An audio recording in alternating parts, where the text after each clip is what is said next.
program is brought to you in living color on NBC. Like beer. Guys who really like it.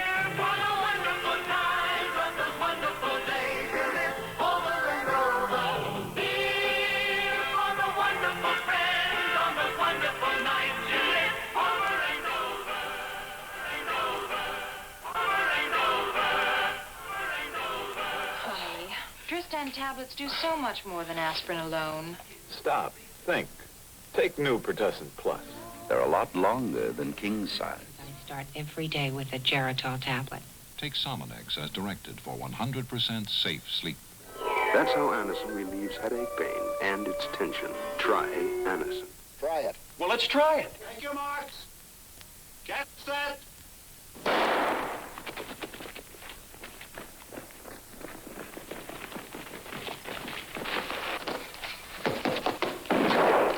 Son of a Seattle gardener, James Marshall Hendricks quit school at 16, but before he was 20, he was touring the country as a backup guitarist for other rock groups.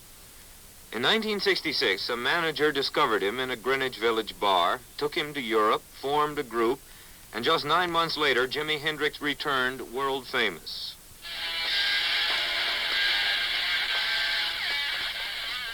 At rock festivals, Hendrix was paid $50,000 for a single performance. His albums sold in the millions. He should have been a millionaire. It's not known whether he saved his money, but it is known that today, Jimi Hendrix is dead, an overdose. He was 28. This is Gregory Jackson, ABC News, New York. The Jimi Hendrix experience is over. They'll probably perform an autopsy tomorrow on the body of Jimi Hendrix, the rock superstar and electric guitarist who died in London today, apparently of a drug overdose. Hendrix started out with a straight soul sound and then took off with a hard-driving, shrill electric blues sound. He, of course, was an idol of rock cultists and died at the age of 24. When you're young, you live day by day, and you're happy and you're having a ball. You don't think about when you're 40, when you're 18. I never did. Well, even when you're 26 or 7 and you fall in love and with some girl and get married and have a couple of kids, then you got to, you know, the fun and games are over then. Then you have to join the middle class and have a 2-story house and, you know, with a bath and a half and all that costs money. The first half of The Edge of Night has been brought to you by... Thank you. Tonight, we're going to crown Miss America of 1971. But that doesn't mean that I'm giving my crown up as Miss America, because my crown has meant just a little more to me than a tiara placed on my head. It has given me the opportunity to represent the youth of America for a year, to share the feeling of a smile with every person I've met. And with every person I've met, my crown has grown a little brighter. And since returning home from Vietnam, I've learned what America has here at home, what it means to be an American, and the true feeling behind the Star-Spangled Banner. So you see, the memories that I have from my Miss America crown will always be a part of me. So, when I take that final walk down the runway, I'm not saying goodbye, but rather, thank you. State did you find the country in? Well, it depended where I was. When I was in New York and Washington, and when I was watching TV and reading newspapers, I got the impression of a nation in an advanced stage of schizophrenia. And now the second half of The Edge of Night, brought to you by... The dog smoked the cigarettes for 2.5 years, the equivalent of 18 years of human lifetime, inhaling through tubes inserted into their throats. Reporting to the American Cancer Society, the scientists had these results. Of 24 dogs smoking the equivalent of 2 packs a day, 10 developed lung cancer. 12 dogs smoking filter cigarettes for the same length of time developed no cancer, but did suffer lung damage. 12 dogs smoking less heavily, the equivalent in humans of 20 cigarettes a day, developed no cancer. The Cancer Society declared today that the new report effectively proves the cause and effect relationship between smoking and cancer and refutes tobacco industry claims that the evidence linking smoking and cancer is only statistical. For the industry disputes this latest report and says it is impossible to draw a meaningful parallel between cigarette smoking by human beings and dogs subjected to what the tobacco industry called stressful laboratory conditions. Working your way to the top can be fatal. Now the world champion Nice Guy, who says hello to everyone. Been stoned in Caracas by rocks, of course, and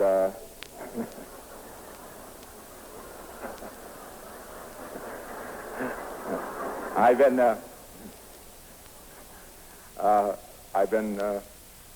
in Through the same Christ our Lord, amen. Is yours for the asking. As you drive, it will remind you daily of Christ's infinite love for you and of your privilege to return it. Send for your car statue today. And think about this. It's now a joke Maybe, to walk around and say, just God, I maybe, see God, you know. God put us And here right now. I don't like that to be a joke. Because we're the ones who can start setting things straight. How do you start? To put it simply, love your neighbor. Tune in again tomorrow for The Edge of Night. What do you think about this idea of the higher law which says thou shalt not kill? I really don't know what to think. It's a rat race, but I guess rat races are addicting, you know? So I got to a point where I was speeding again. Because you had to get to the job? Yeah, right. And plus one day this, one of the ladies that worked there, one of the girls took a 2-week vacation. She was inside of shipping. She was in charge of shipping and receiving, I believe, blah, blah, shit. Anyway. And I opened her desk and I found a bottle of 50 Dexedrine Spangels. Wow! That's what I decided. You know, do a couple in work and we'll do Superman on the typewriter. Well, that's a little while after that I had to, you know, deal with a problem I couldn't suppress anymore because I would have fallen apart. I had to either quit my job or else stop playing, okay? Because I was going to speed anyway. I like being able to function, or so it seems that when you're doing amphetamines that you function. I don't think you really do anything, but you know, you speed around, you don't have to sleep, and you become very crazy and very spaced out, and it's a fun thing, and you really think you're doing a whole bunch of very groovy, creative things, and it's a fantasy world, and it becomes, the more you do, the more really unrealistic you become. I went to the drug addiction ward at Boston State Hospital, and I sat there with these 50 people, about 30 drug addicts, and about 15 psychiatrists, social workers, and so on, 20 of them. And I suddenly saw that the psychiatrists were more addicted to their drug, which was their psychiatry, their models, than the addicts were to their drug, you see. And that blew my mind. I mean, the whole concept of what is addiction, after all? It is merely attachment to a view of reality. I think all of us come right back to the problem of why do we have this drug problem today? Is it our drug-oriented society? Is a lot of this something that we as physicians have helped to either cause or to continue? We realized that it was our own doings sometimes that created the problem. And giving prescriptions to people who probably were not exactly as sound as they should be.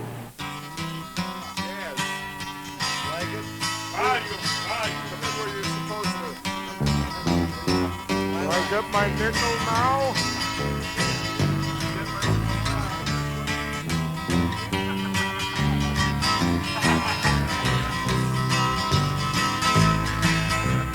Much as I love everybody here.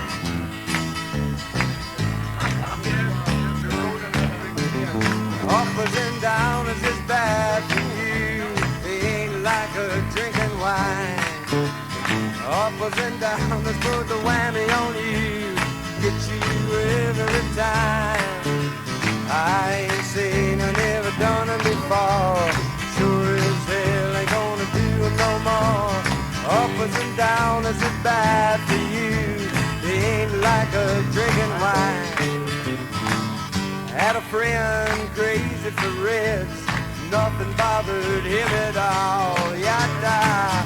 All the same when he left someplace. Use the door, use the wall. And about 4 days out of every week. Couldn't remember what he'd done, but he knew that down was where it's at, having so much fun all together. Up and down is just bad for you. It ain't like drinking wine, oh no. Up and down is put the whammy on you. It gets right every time. I ain't saying I never done it before. Sure as hell ain't gonna do it no more. Up and down is just bad for you. It ain't like drinking wine. Cigarettes, they're bad for you too.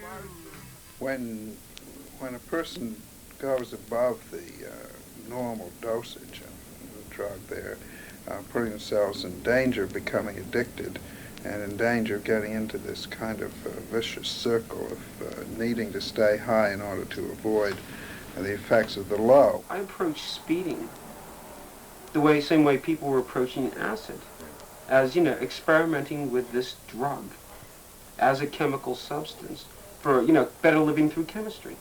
You know, like visiting a shrink. Well, I take drugs then. But mine are medical. They're for a medical reason. So it's quite different, I think. She's a junkie. She'd be shocked if you called her that. She just takes lots of pills. Amphetamines to get going, barbiturates to put her to sleep, without the supervision of her family doctor. What worries me now is about the permissiveness and the young girls being so free with sex. If they're going to be future mothers, what are the men going to think? And what are these girls going to do when they get older? They'll probably be alone because the men don't want them after they've been around, and they want the younger ones later. It's always nice to entertain people. 3,500 years of recorded history, from you to Ramesses, and only 268 years of recorded peace. What good does competition do? Well, how I look at it, whether it's drugs or whether it's sex or whether it's alcohol or whatever, you know, there seems to be this desire for all of us to escape or to change ourselves chemically or whatever from the way that we are. The hard body drugs like speed and smack are getaway drugs, you know, but any of the other psychedelics. Sure, I mean, they're not, you can't classify a drug as escapist, you know, because it depends on the attitude the person has when he takes it. Anything can be an escapist trip, man. Just happen to have one left. An authentic, secret, genuine escape map with clues to the golden key that opens the magic golden escape door. I think the most important thing is this wish to escape, this feeling that's so strong in this generation that the establishment and society is going to destroy them, is destructive, is inhuman, and is rather unchangeable, and therefore the way to get away from it is to drug yourself. One of the ways. I think this probably is the strongest influence of all in terms of ordering reality, because they can't stand reality. I mean, who's to say? For Christ's sake, who's to say? I think that should be the title of the album today. Yeah. Who's to say? I mean, if you're really looking for someone to tell you who you are, then you shouldn't be. Don't worry. How much more money do you think you could use for your bureau? Oh, I think that in the next 2 or 3 years that we will probably peak out in the neighborhood of $100 million. Mr. Stern. Have you tried marijuana? No, sir, I don't use marijuana. One congressional committee which investigated the alleged My Lai massacre suggested that GIs were so crazed with marijuana that they didn't know what they were doing. Is marijuana so mind-distorting that the person cannot be held liable for what he does under its influence? There have been some cases where this has occurred. And again, this is a part of the problem. It's unpredictable in how it will react in an individual in a given situation. But experienced policemen know how silly it is. They really do. But I think it's more the federal people who've got themselves so overcommitted to this whole thing. But even they are showing change. Up until recently, for example, the government has been as much a victim of the marijuana myth as most everybody else. We tended to lump grass in with the other drugs, but there's a residue of mistrust that still has to be overcome. And because of this mistrust, we're finding it kind of tough to make teenagers buy what we're trying to tell them now. If the government would just be truthful, you know, and say, all right, look, you know, you won your point, you know, we'll make it legal, and we agree, might be nice, you know, maybe we'll get stoned sometime. You know, like if they would just come down off of their Boy Scout ivory tower, you know, and just, you know, listen to the common people. There's no connection that anybody can find between grass and crime, and on the contrary, most people become relatively passive when they're on grass and are not likely to crime or violent acts. There is no direct connection between going from grass to, say, heroin. It is true that like 85% or something like that of the heroin addicts have in fact smoked grass, but it is also true that 85% of the heroin addicts have also tried alcohol or drank milk or had mothers or... Marijuana, now I think the general attitude amongst the medical profession and the psychiatric profession is that this is a drug which probably has very few harmful effects and probably has even fewer good effects. I can show you where you're at, but I can't really show you where you ought to be, you know, because where you ought to be is where you're at anyway.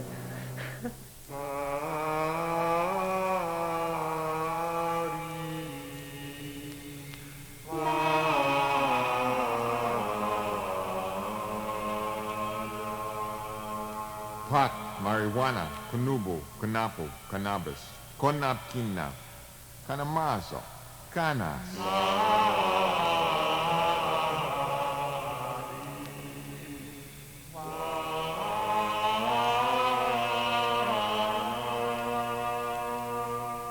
Honeb, henab, henni, hemp, hanaf, cannabis indica, cannabis sativa, ganja, ganjika, gangika.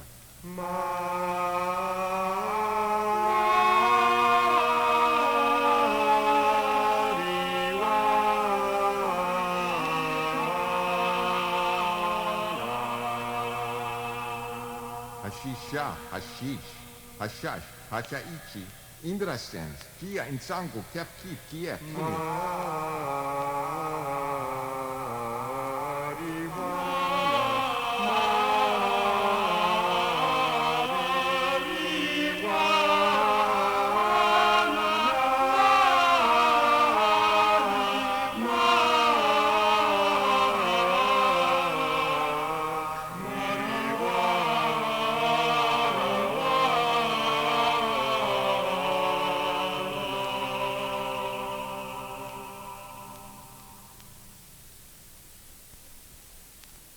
I didn't mean that that's an end. No, of course the end is what you said. The end, of course, is being able to trust yourself.